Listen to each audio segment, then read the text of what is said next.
mu ngi mel ni comme fu mu toll nii Covid 19 bi dafa ko gën a réeral par rapport ak njëriñam si entrée si gouvernement Macky Sall le cas Idrissa Seck nga xam ne pour se justifier dafa waxoon ne Covid bi moo tax mu dugg. mais on a comme l'impression moom apporté lul grande chose au président Macky Sall aussi si xeexi Covid bi. ah non donc seen mburoog soow bi dafa mel ni. gis nga Idrissa Seck c'est quelqu'un de très paresseux. paresseux waaw de très paresseux. Idi boo ko bëggee sonal rek liggéey loo ko xam naa ni.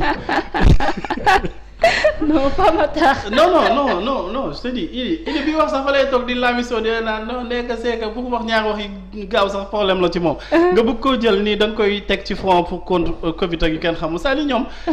mosuñu jug ci ay affaire de Covid bu doon Covid bi yaakaar naa lu ñuy njëkk def mooy supprimer institution boobu jël 8 milliards yooyu noonu. contribuer ko ci xeex bi. def social ñi nga xamante ne dañuy doon ay impacté wala jëndee ko ay lii wala leneen ak leneen mais en réalité ñoom dañuy nekk ci ay calcul politique politicien. parce que ñoom nee nañu seen waxtaan bi jiitu na Covid bi parce que avant élection yi la woon. jiitu na Covid bi donc du Covid bi moom mooy prétexte bi. li jiitu Covid bi bu ñëwee fekk si ko mënoo jël Covid bi def ko prétexte bi. parce que tey maa ngi yow bu ñuy waxtaan bërki démb tey lii ñëw tey ji taxul ñu trouver entente. lu xewoon bërki démb ba taxul ñi naan dañuy waxtaan et puis ñuy dem élection. donc Idi moom vraiment man bëgguma sax di wax ay mbiram parce que dama jàpp ni ay contre exemple la ay contre modèle lañ. bien que am nañ respect ci ki nga xamante ni mooy kilifa bu mu doon. mais kilifa googu aussi moom moo wàccee boppam. parce que koo xamante ni dafa doon toog bu waxee tuuti wax ñu aaya bu waxee tuuti delloo ñu si yàlla et puis nga porter espoir beaucoup de jeunesse beaucoup de monde nit ñi taxaw yaakaar ni yow de. lii ngay wax nii peut-être dëgg la ci yow. nga taxaw fi wax loolu ne Macky Sall nga ni cuune la vision jëm ñaajo la yam tey jii xam naa ni moom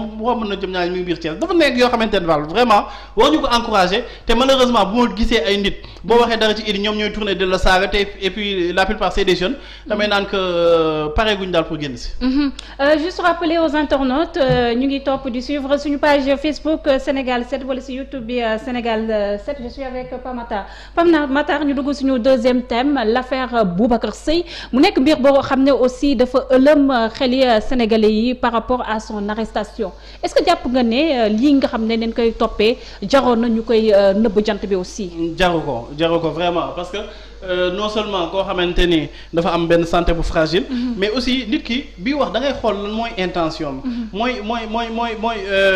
li ñuy faral di wax c'est-à-dire. am na koo xamante ni dafa jug pour wax pour taal dëkk. am na keneen koo xamante ni day wax pour volonté de clarification. mais tey njàmm mi nga xamante ni dafay wax pour jéem a yee askan bi. dafay wax parce que jàpp na ni lii leerul te dañ ko war a leeral. mais kooku biy wax bu juumee da nga koy jubbanti.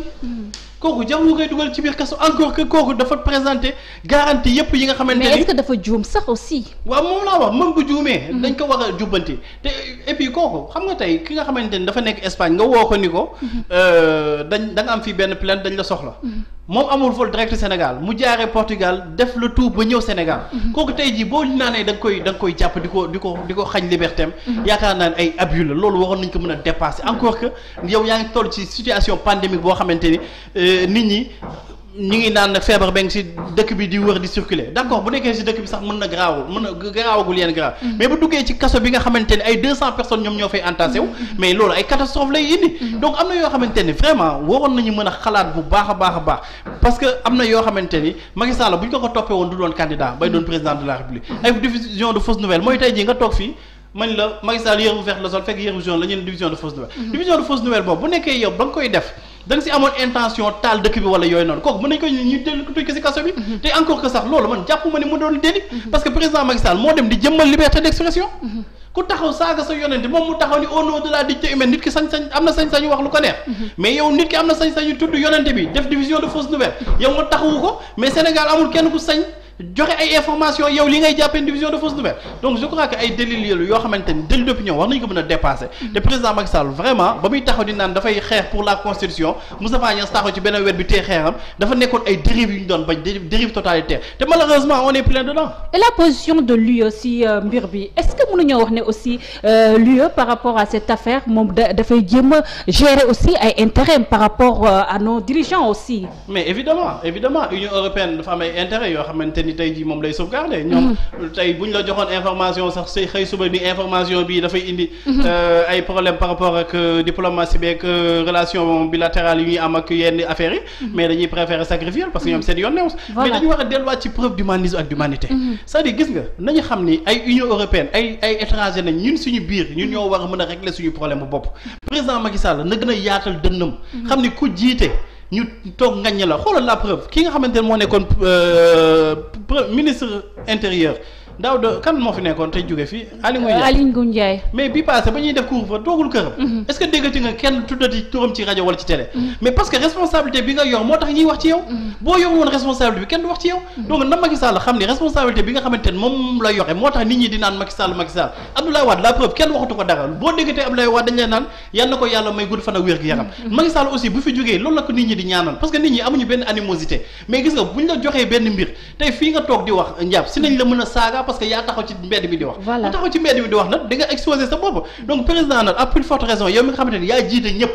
di jël ay décisions te décisions yoo xamante ne parfois c'est vraiment à contester mais nit ñi des décisions contestables nit ñi dañ koy contester donc na ko jàppee noonu xam ne plus que sa responsabilité di yokku mooy say droit yi di yokku il faut que ñu am dënn bu yaatu tey bàyyi nit ñi ngay jël di xoqatal amul benn njëriñ du lu tax sa électorat yokku du tax sa électorat wàññeeku il faut nga gën a bu wàññeekul sax du yokku il faut nga gën a daal yaatal sa dënn te ñu bàyyi ñi jël di tëj ci kaso Macky Sall bu faloo ba tey ay activistes ñu ngi ci kaso bi ay journalistes menacé woon nañ leen ci kaso bi ay dignitaires tey ay Oumar Sarr ñu fi doon jiiñ ak yeneen tey ñi ngi ci wetam te pourtant Samuel Sarr jiiñ nañ ko fi lu ne offense chef de l'État bindoon na fi lettre boo xamante ni saa waaye bu dal la ñu xëj ko dugal ko ci kaso bi ndel bopp bi ak ñeneen ñoo xamante ni tey jii ñi ngi doon taxaw ci benn wet bi di wax tey jii bañ leen indee ci Macky Sall kenn waxatu ci donc loolu yëpp daal vraiment nañu gën a def preuve d'humanisme ak d'humanité te wàññi seen politicien bi te ñuy bàyyi Macky Sall xam nga ñu koy conseillé di ko gëmloo ko ni ñii dañuy nekk contre ñoom gëm naa ne bu xëccoon Boubacar Seye defoon ko conseiller mu koy wax ci sénégalais yu nekk ci bitim réew parce que lu ci Boubacar Seye xam du directeur des Sénégalais de l'extérieur moo ko ci xam du ministre des affaires étrangères moo ko ci xam lu mu ci xam parce que du ko dund te moom passion la ciy demee perte na ci xaalisam perte na ci temps perte na ci presque sa vie famille yëpp donc yooyu yëpp vraiment ku ko def na vraiment sacrifice yëpp nit def ko nañ ko ko delloo. tey bu ñu xoolee rek comparer l'affaire Boubacar Seye mu nekk mbir boo xam ne jàpp naa sax bu ñu nekkoon ci pays bu normal waruñu leen comparer ak l'affaire 94 milliards bi nga xam ne moo doxoon ci diggante kii di Ousmane Sonko ak ki fi nekkoon inspecteur des impôts et domaines Mamour Diallo te ñu gis ne aussi juge bi dafa classé dossier bi sans suite ñu gis raison yu mu kii. donc est-ce que loolu nekkul di wane rek justice à deux vitesses buy Sénégal yi di doxee. non Sénégal moom xam nga Sénégal moom li ñuy wax